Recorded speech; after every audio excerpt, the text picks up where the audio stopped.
We're now starting. We got some very, very interesting questions, and I'll be delighted if we can get to them all, but we may not be able to. That doesn't mean your question didn't make the cut. It just means your question is competing with a lot of others, and every question really in my hand is deserving of a good response. We will start and we'll try to deal with as many as possible. This was a question actually I was going to ask you as well. Could you please share the ayah, the surah and the verse of the two quotes that you made from the Quran? You know, as much as I've been soaked into the Quran all of these years, and I'm very dislocated when it comes to the ayah number. One ayah is in Surah Al-Baqarah, the other one is in Surah Ali Imran, the second and the third chapters of the Quran. Now, they can be plucked out very easily if you have a concordance. Yeah, or if someone has a Quran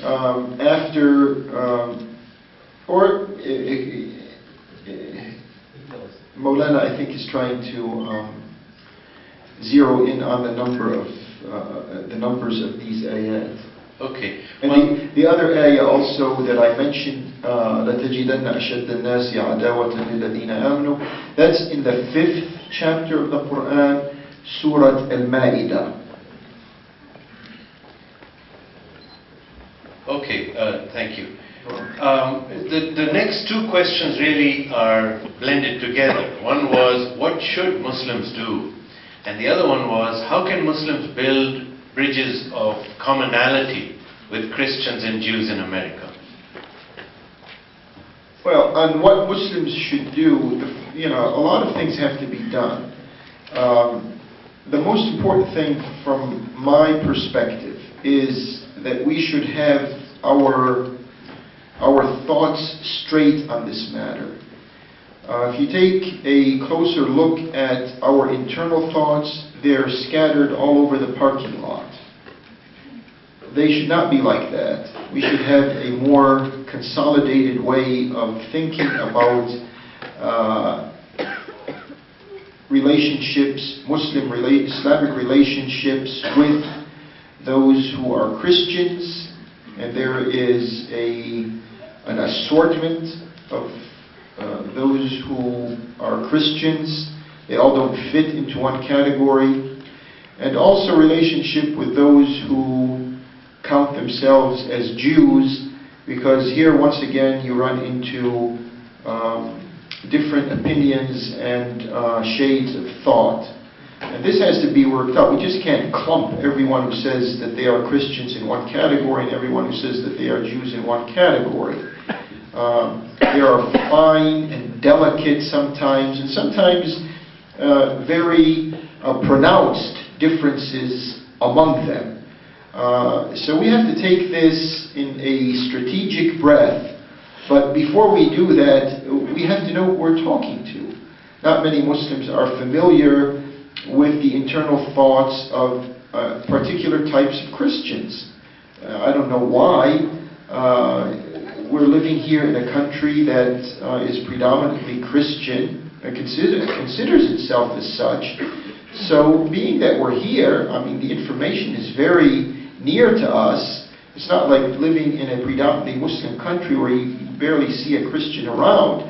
Here, they're all over the place, so to speak. So why can't we have a better understanding of what they stand for, first of all, in issues that are theological, and then, second of all, in issues that may be considered ideological or political.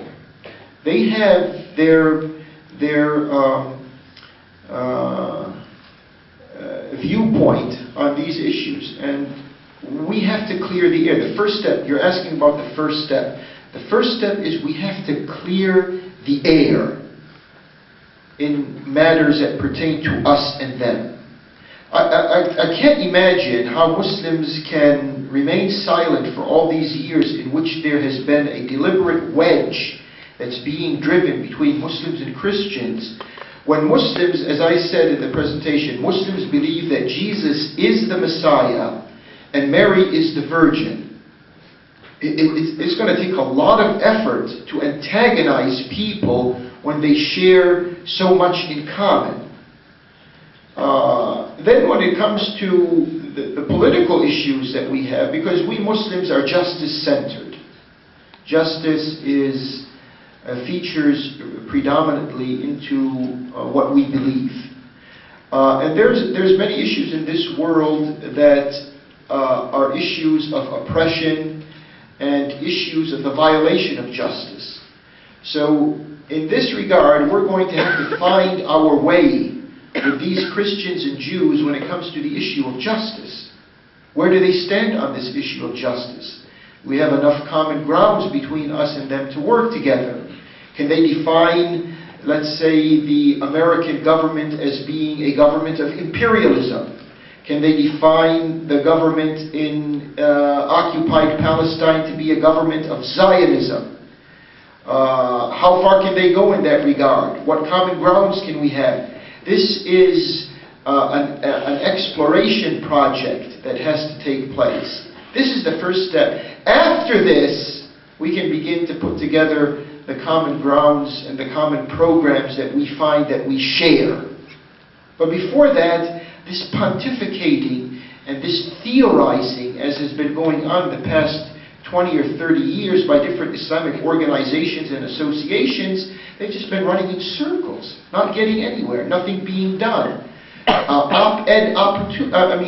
Made-for-camera opportunities that they like to go through.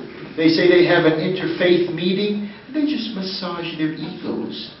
Each one is massaging the ego of the other, and they leave, nothing accomplished. No ripple effects, no one feels it in the rank and file, and they think they've done something.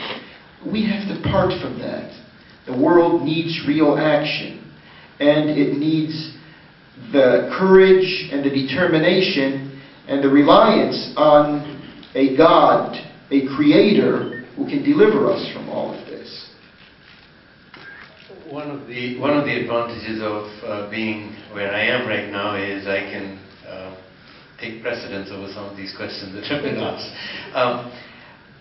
You bring up a very important thing. One, you are a member of the intra-faith organizations and all, and in this environment of what I would call Islamophobia and persecution of Muslims, Muslims seem to have shut down into themselves. We've made little islands of ourselves by sect, as you are, I'm sure, aware, and we don't reach out to non-Muslims either. Now, this is a very deep and very long answer, I'm sure, but can you, in a nutshell, help us explain how we can reach out amongst ourselves as Muslims and between faiths, between to Christians and Jews? How can we invite, because personally, I have been invited, and I'm sure you've been invited, literally hundreds of times into mosques and synagogues. But it isn't that frequent the other way around. Well, I mean, charity begins at home. I don't know if you need an answer. If there is a discrepancy in your local Islamic center or mosque, in as far as it has ensconced itself in a shell, then obviously you have to unshell it. You have to open it up to the world around and not live on an island somewhere. If you enter your mosque as if you're moving from one world to a world that is disconnected from the one that you are in. Yeah, you're right. Many of these Islamic centers, because they are controlled. We have, I don't like to open up this subject because we can give another presentation on it, but we have in the United States a constellation of